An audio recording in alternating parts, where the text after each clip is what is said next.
अस्सलाम वालेकुम, मैं हूं अब्दुल वली और आप देख रहे हैं मेरे यूट्यूब और फेसबुक चैनल। आज के व्लॉग में भी बहुत सारी इंपॉर्टेंट खबरें हैं जो आपके सामने रखेंगे। सबसे पहले आपको बताएंगे इमरान खान का पेशावर जलसे के हवाले से क्या पैगाम आया है। मोहसिन नकवी ने किस तरीके से इमरान खान को चैलेंज किया है। पाकिस्तान पीपल्स पार्टी और मुस्लिम लीग नवाज क्यों आमने सामने है, इसकी क्या वजह है। लेकिन इस पर जाने से पहले जरूर आपसे रिक्वेस्ट होगी, अगर अब तक आपने चैनल सब्सक्राइब नहीं किया है तो जरूर सब्सक्राइब करके अपने दोस्तों के साथ शेयर करें। पाकिस्तान तहरीक इंसाफ पेशावर में एक बहुत बड़ा जलसा करने जा रही है। इमरान खान ने हुक्म दिया था कि अली अमीन गंडापुर इस जलसे की तमाम तर जो तैयारियां हैं वो करेंगे। उस हवाले से हमने देखा कि सैलाब की वजह से जरूर जो जलसा है वो ताखीर के शिकार हुआ, लेकिन बिल आखिर जो अली अमीन गंडापुर साहब है उनकी जानिब से जलसे की तारीख जो है वो दे दी गई। और अब इमरान खान की जानिब से जो ट्वीट आया है उसमें इमरान खान की जानिब से ये लिखा गया है कि 27 सितंबर को पेशावर में जलसा जमहूरियत और कानून की बालादस्ती के लिए होने जा रहा है। इसके साथ साथ जो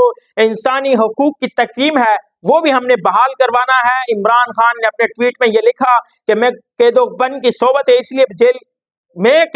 सोबत इसलिए बर्दाश्त कर रहा हूं कि मेरी कौम को हकीकी आज़ादी मिल सके, और तमाम तर सूबों से मैं शहरियों से रिक्वेस्ट करता हूं कि आप निकले और पेशावर में जाकर इस जलसे का हिस्सा बने। यानी इस वक्त हम ये देख रहे हैं कि पाकिस्तान तहरीक इंसाफ ने जरूर जब से इमरान खान जेल के अंदर है मुख्तलिफ उनकी जानिब से जो मंसूबे हैं, जो प्लान्स है वो सामने आए। इस्लामाबाद में जलसा करने की कोशिश की गई, लाहौर में मीनार पाकिस्तान में जलसा करने की कोशिश की गई, उसके बाद सिंध में भी जलसे की दरख्वास्त दी गई, लेकिन कराची में अब तक उनको जलसे की इजाजत नहीं मिल सकी। और बिल आखिर पाकिस्तान तहरीक इंसाफ का जो सेफ जोन है, चूंकि इस वक्त खैबर पुख्तनख्वा में हुकूमत है पाकिस्तान तहरीक इंसाफ की, तो वहां पर उनके लिए कोई मुश्किलात जो है वो सामने नहीं आ सकती। क्वेटा में हमने देखा कि जब वहां पर जलसा करने की कोशिश की गई तो किस तरीके से वहां पर पाकिस्तान तहरीक इंसाफ के जो रहनुमा है उनके घरों पर छापे मारे गए, क्रैक डाउन किया गया, लेकिन जो वहां सेफ जोन है अब ये देखना है कि पाकिस्तान तहरीक इंसाफ पेशावर जलसे के बाद अपने इस तहरीक को रोकती है या मजीद भी आगे जाकर पेशावर समेत दीगर जो खैबर पुख्तनख्वा के अजला है वहां पर जलसे करने का मंसूबा है या नहीं है। ये तो यकीनी तौर पर इमरान खान से जब उनके वकला की मुलाकात होगी, अलीमा खान साहिबा की मुलाकात होगी, गंडापुर या फिर बैरिस्टर गौड़ की मुलाकात होगी, उसमें वो मंसूबा जरूर सामने आएगा। लेकिन इस वक्त पाकिस्तान तहरीक इंसाफ ये क्लेम कर रही है कि ये जो जलसा होने जा रहा है ये इमरान खान की गैर मौजूदगी में भी उसी तरीके से बहुत बड़ा जलसा होगा जिस तरीके से माजी में इमरान खान जलसे किया करते थे। ये हकीकत है कि इमरान खान ने मीनार पाकिस्तान में हो, कराची में मज़ार कायद पे हो, इस्लामाबाद में हो, बहुत ही बड़े और तारीखी जलसे किए हैं।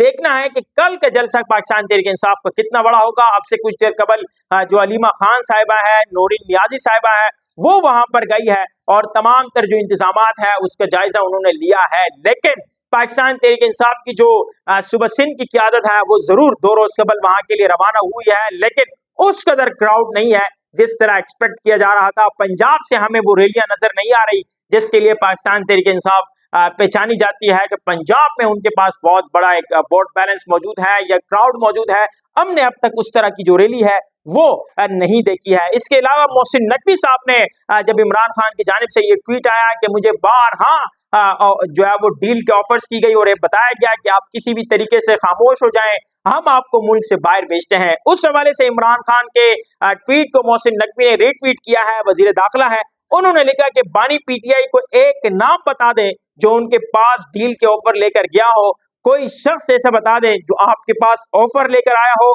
हम आपको मुल्क की जो मोहसिन नकवी साहब ये फरमा रहे हैं कि किसने आपको मुल्क छोड़ने की जो है वो ऑफर की है, सिर्फ एक नाम बता दें, लोग आपके झूठ से इस वक्त तंग आ गए हैं।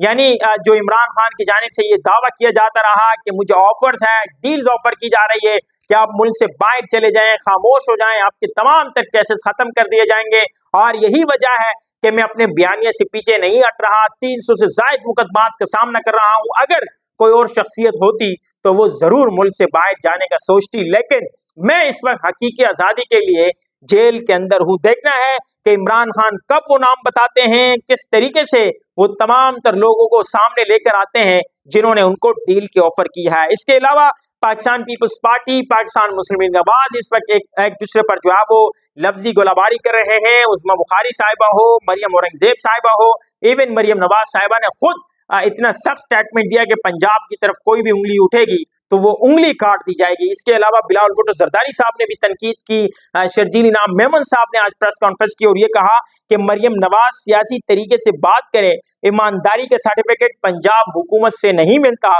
बिलावल वजीर आजम की तारीफ करते हैं तो पंजाब हुकूमत को तकलीफ होती है। हमने टिकटॉक नहीं बनवाए बल्कि हकीकी तौर पर काम किया है। उसके जवाब में मरियम औरंगजेब साहिबा फरमा रही है कि हमें जो है वो सिंध से किसी भी तरीके से डिक्टेशन की जरूरत नहीं है कि सैलाब मुतासिरीन को किस तरीके से हमने डिलीवर करना है, किस तरीके से उनको रिलीफ फराहम करना है, ये मरियम नवाज साहिबा बेहतर जानती है। देखते हैं, अब चूंकि प्राइम मिनिस्टर साहब मुल्क के अंदर नहीं है, वो जैसे ही आते हैं हमारे जराए ये बता रहे हैं कि जरूर बिलावल साहब से वो मुलाकात करेंगे। जो सैलाबी सूरत-ए-हाल है इस पर बिलावल साहब को वो इत्तेमाद पर लेंगे। लेकिन इस वक्त सूरत-ए-हाल ये है कि एक दूसरे पर जो लफ्जी गोलाबारी है वो शदीद जारी है और ये जो सिलसिला है ये कहीं जाकर वफाक पर तो असरअंदाज नहीं होगा, ये यकीनी तौर पर वक्त ही बताएगा। लेकिन जरा ये बता रहे हैं कि प्राइम मिनिस्टर साहब की वतन वापसी पर जरूर बिलावल भुट्टो जरदारी साहब से मुलाकात मुतवक्के है। लास्टली आपको बताएं कि मियां मोहम्मद नवाज शरीफ साहब इलाज के लिए गए थे और अब ये बताया जा रहा है कि 7 दिन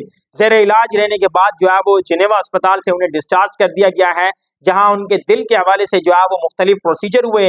जिनेवा में इस वक्त हसन नवाज डॉक्टर अदनान के साथ जो है वो मौजूद है और डॉक्टर्स ये बता रहे हैं कि हर लिहाज से मियां मोहम्मद नवाज शरीफ जो है वो तंदुरुस्त है। हालांकि ये बताया जाता रहा कि उनकी जो हेल्थ है वो बेहतर नहीं है और यही वजह है कि वो सियासी एक्टिविटीज का हिस्सा नहीं बन रहे हैं, जलसे जुलूसों में नहीं जा रहे हैं, पार्टी रहनुमाओं से मुलाकात नहीं कर रहे हैं। खुर्रम दस्तगीर जो कि पाकिस्तान मुस्लिम लीग नवाज की फर्स्ट लेयर की लीडरशिप है, इवन उनकी तरफ से भी शिकायत थी कि मियां साहब जब से आए हैं वो मुलाकातें नहीं कर रहे हैं। देखना है कि अब सेहतमंदी के बाद, तंदुरुस्ती के बाद मियां साहब की वतन वापसी पर क्या एक्टिविटीज होगी, पाकिस्तान मुस्लिम लीग नवाज का क्या बयानिया होगा, क्या प्लान होगा, सब आपके सामने रखेंगे। लेकिन फिलहाल आपसे इजाजत चाहेंगे इस उम्मीद के साथ कि नेक्स्ट व्लॉग तक जरूर आप मेरे चैनल को लाइक करके, सब्सक्राइब करके शेयर करेंगे। Thank you.